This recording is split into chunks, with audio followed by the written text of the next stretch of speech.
Our movie begins at Boston Airport, which is packed with people from all different nationalities. Everyone is waiting for their flights.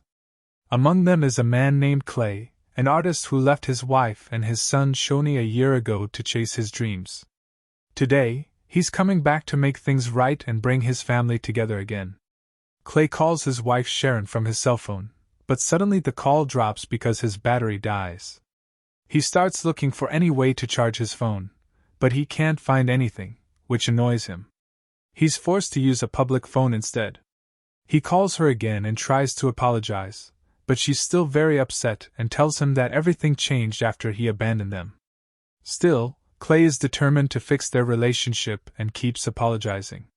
Suddenly, he notices that everyone using their phones starts screaming in pain, foam coming out of their mouths, and some begin attacking the people around them. Chaos erupts throughout the airport as people run in panic, not understanding what's happening. Amid all the fear, a girl tries to call the police. But the moment she picks up the phone and dials, the same symptoms hit her instantly. She starts smashing her head into the wall repeatedly until her face becomes completely disfigured and horrifying. Clay watches everything, confused and terrified. Suddenly, a chef appears holding a knife, attacking and killing people. He lunges toward Clay, but Clay blocks the stab with his suitcase, avoiding the hit. The police arrive and at first think Clay is infected, but before they shoot him, they realize he's not. They quickly shoot the chef, who had turned into a zombie. The number of zombies keeps increasing every second. Clay follows the police, trying to escape. They reach the second floor, but it's overrun with zombies, so Clay runs back down to the ground floor, searching for a place to hide. At that moment, an airplane explodes in the sky and crashes into the airport. Clay runs as fast as he can before the flames reach him. The zombies keep chasing him everywhere he goes. He heads to the subway station, but the zombies follow him there too. Strangely, once they step into the subway platform, they all freeze, as if they've lost the signal that controls them. Clay takes advantage of the moment and sneaks past them. But one zombie appears behind him, about to kill him, until another man jumps in just in time and saves him after realizing Clay isn't infected. They both rush into a subway car filled with other survivors. Clay tells them they need to leave immediately because a plane exploded and the whole place is going to burn. But they tell him the train won't move because the power is out. Tom, the train operator, says he has a full map of the tunnels and that the only way to escape is to walk the entire route on foot. Many refuse and decide to stay in the train until the disaster ends, but they soon learn that sewer workers are about to flood the area, and within 24 hours the entire place will be underwater. Tom and Clay decide to go, and another young man joins them after being convinced. The three of them walk through the tunnels. At the end of the tunnel, they see a group of people but can't tell whether they're zombies or normal survivors. Suddenly, a zombie jumps out of the darkness and kills the young man with them. The noise alerts the other zombies, who begin chasing Clay and Tom. They run as fast as they can and find a small ladder. They climb it quickly, get out, and block the door with a trash bin to stop the zombies from following. Once outside, they're shocked to see that the entire city is infected. They search for a safe place to hide and find nothing but Clay's studio. They eventually reach it and lock themselves inside. Clay wants to contact his wife to check on her, so Tom gives him his phone. Clay tries to send her a message, but it turns into strange, unreadable symbols. Suddenly, as they discuss what to do next, someone knocks on the door. Clay looks through the peephole and sees a woman named Alice. They let her in after confirming she's not infected. Her clothes are soaked in blood, and she's holding a knife, terrified and in shock. Clay tells her to shower and change her clothes. Even though Clay isn't sure whether his wife and son are still alive, he decides to return home to check on them. Tom and Alice agree to go with him, believing that sticking together is their best chance to survive. At dawn, they decided to leave the studio, and they noticed that the zombies were acting like an organized gang. If the zombies saw them or sensed their presence, it meant certain death. So they moved as quietly as possible. Out on the street, they saw a group of zombies walking in a circle behind one another, and they couldn't understand why they were doing that. At that moment, two men on a motorcycle drove by. As soon as the zombies saw them, they charged toward them. The men tried to escape, but the zombies knocked them to the ground and killed them in a gruesome way. Clay and the rest of the group took advantage of the distraction and escaped quickly, putting as much distance as they could between themselves and the zombies. Eventually, they reached the house of a man who legally sold weapons. They agreed to go inside and buy some guns. When they entered, they discovered that the man and his wife had been killed, and the house was filled with weapons. They grabbed everything they needed, finally feeling a bit safer since they now had a way to protect themselves. At that moment, Alice noticed a little boy sitting alone on a swing. They assumed he wasn't infected and went outside together to check on him. As they approached, they saw he was holding a small dog, but quickly realized the dog was actually a zombie. Suddenly, a group of zombies emerged from behind the trees, having waited for the perfect moment to ambush them. Clay and the others noticed the zombies surrounding them and panicked, deciding to run away as fast as they could. A massive number of zombies began chasing after them. Some of the zombies were holding guns, which terrified them even more. They kept running as the zombies fired their weapons, killing many members of the group. Unfortunately, their own ammunition ran out, forcing them to keep running with no means of defense. Eventually, they reached the edge of a river, with no other way to escape. The zombies reached the riverbank and began searching for them, but couldn't find them. Then we learned that Clay and the others were hiding under an old wooden boat. The zombies stood at the river making strange noises and groaning, as if someone was punishing or torturing them. Clay had no idea what was happening or why the zombies were acting like that. They stayed like this for a long time until, suddenly, all of the zombies walked away very quietly, moving together in a single organized line. No one could understand why they left all at once in such a strange formation. After making sure the area was clear, they continued their journey. At that point, Tom believed the zombies only gathered after sunset, and always in groups. Clay told him he still didn't understand how one zombie seeing them caused the rest of the zombies to gather instantly, as if they were all communicating at the same time.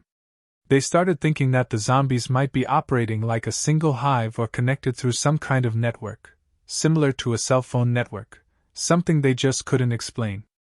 They kept walking, and soon they heard music playing in the distance. They followed the sound until it led them to a school. There, they found a group of uninfected survivors, including the principal and one of the students. They were shocked to discover that the music was coming from the phone of a zombie lying in the schoolyard, where dozens of zombies were gathered, holding their phones and not moving at all. The principal told them that the zombies stay like this until dawn, and then they start moving again. At that moment, the group suggested killing all the zombies there. The school principal proposed spraying them with gasoline using a large tanker truck. The idea of burning them with fire felt inhumane to everyone, but they had no other choice. A massive truck then drove in, spraying them with gasoline before setting them all on fire at once. A group of zombies suddenly regained consciousness and tried to escape, but the flames consumed them instantly. At that moment, the fire reached the truck and caused it to explode, injuring the supervisor and killing him instantly. The group quickly escaped the school and, after a while, found a house where they decided to stay. While sleeping, Clay had a disturbing dream. In it, he saw a zombie wearing bright red clothes. But he wasn't the only one. Everyone in the group had the exact same dream that night. The zombie in red was the same cartoon character Clay had drawn in his comic book. This terrified them all, and they decided to continue their journey to Clay's house. After walking for a long distance, they found a bar. They heard people inside, knocked on the door, and discovered a large group of uninfected survivors. Everyone greeted them warmly. They talked for hours, danced, and enjoyed themselves before eventually going to sleep. But later, a woman named Sally woke up after hearing a strange sound coming from behind the door. She moved closer to listen. Clay woke up as well and approached her. Suddenly, a mutated zombie attacked them. Everyone woke up immediately, and a brutal fight broke out. These mutated zombies were different. they could turn people into zombies using the sound that came from their mouths instead of the signal transmitted through phones. The fight continued, and many people were killed. A zombie attacked Tom, and Alice rushed to save him, killing the zombie. But in that moment, Sally hit Alice on the head with a powerful blow, killing her. Once the fight ended, they buried Alice. Only Clay, Tom, and a young boy remained. They continued forward and eventually entered the woods, where they found two people, one named Ray and the other Denise. Ray told them that the main zombie, the one in red, was able to enter people's minds, control them, and turn them into zombies. He explained that the red zombie lured all his victims to the main signal tower, which he used to control every infected person. They had a zombie tied up, who happened to be Denise's brother, but they had covered his eyes. If he saw any of them, he would alert the other zombies immediately. Denise told them that whenever a zombie was nearby, her brother would react to it. Suddenly, the zombie made the sound of a child. Clay recognized it as his son's voice. He removed the cover from the zombie's eyes, only to realize it wasn't his son. This was a trap to get the zombie to see them and call the others. Tom quickly killed the zombie, but it was too late. The other zombies now knew their location. They would soon gather and attack, so the group had to leave immediately. While driving, Ray stopped the car and took Clay aside to tell him something important. He said he had spent 3 days in the woods resisting the red zombie's attempts to enter his mind and control him. But he believed he had already been infected, and that he needed to end things himself. He handed Clay a phone with a special number, and told him that once Clay reached the main signal tower, he should call that number. He then told Clay to walk away quickly because he was about to blow himself up. Moments after Clay stepped away, Ray detonated the explosives and died. Clay then drove the remaining survivors away. After a long journey, he reached his home. He entered alone but found no trace of his wife or son. Instead, he found a note from his son telling him that his mother had turned into a zombie. Just as Clay decided to leave the house, he heard a sound coming from the second floor. He went upstairs, searching for the source, when suddenly a zombie attacked him. Right before the zombie killed him, Tom appeared and saved him, killing the zombie. Clay then realized that the zombie was his wife. Clay decided to follow Ray's instructions and head to the signal tower to destroy it. He got into the car and found a large number of explosives that Ray had prepared.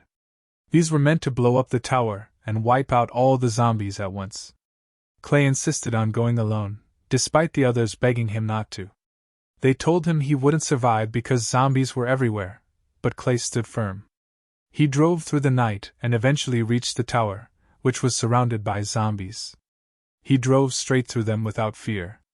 When he arrived, he saw the red zombie standing right in front of him. Clay rammed him with the car, then got out with a rifle and shot him. Suddenly, Clay heard the voice of his son calling out to him, but he knew it wasn't real and suspected his son had already turned into a zombie. His son appeared and hugged him. In that moment, the red zombie, still alive, rose and made a loud sound. The other zombies echoed the same sound, and Clay's son opened his mouth and made the same noise. Clay immediately dialed the number Ray had given him. The tower exploded, killing the red zombie and every other infected person nearby. Clay and his son survived the blast. But the story didn't end there. In the final scene, Clay is shown walking among the zombies, hinting that he, too, had turned into one of them. Thank you for watching, and if you enjoyed the movie, don't forget to like the video and subscribe to the channel.